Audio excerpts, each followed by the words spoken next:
വുദൂവെടുത്ത് ഖിബിലയിലേക്ക് തിരിഞ്ഞിരുന്ന് ഒരു പേജെങ്കിലും നമ്മൾ ഓതാൻ സമയം കണ്ടെത്തണേ.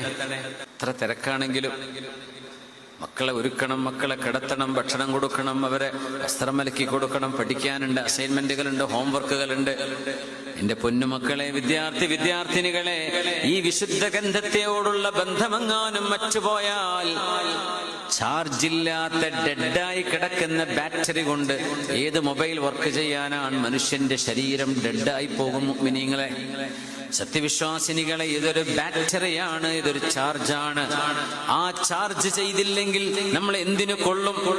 പിന്നെ ലോകത്ത് കാണുന്ന എല്ലാ തരത്തിലുമുള്ള ഭൗതികതയുടെ തേരോട്ടത്തിന്റെ ഭാഗമായി നമ്മളും ഓടാൻ തുടങ്ങും. യൂട്യൂബർമാരും ഇൻഫ്ലുവൻസേഴ്സും കാണിച്ചു കൂട്ടുന്നതൊക്കെ ശരിയാണെന്ന് പറയാൻ തുടങ്ങും. അതിന് ഓശാരം പറയാനും, ലൈക്ക് അടിക്കാനും, അതിന് ചിരിച്ചു കൊടുക്കാനും, അത് ഫോർവേഡ് ചെയ്യാനും ഇതിനൊക്കെ പിന്നെ സമയമുള്ളൂ. സമാധാനം ലോകത്ത് വേണമെന്ന് നിങ്ങൾ ആഗ്രഹിക്കുന്നുണ്ടോ? ആ സമാധാനത്തിന്റെ നിധിയാണ് പരിശുദ്ധ ഖുർആൻ. അത് ഓതാൻ അറിയാന്ന് പറഞ്ഞ എത്ര വലിയ ഭാഗ്യമാണ്, എത്ര വലിയ ഭാഗ്യമാണ്. അറബ് ഭാഷ അറിയാത്തവർക്ക് പോലും ഖുർആൻ മനഃപ്പാഠമാക്കാൻ അല്ലാഹു എളുപ്പമാക്കി കൊടുക്കുന്നില്ലേ?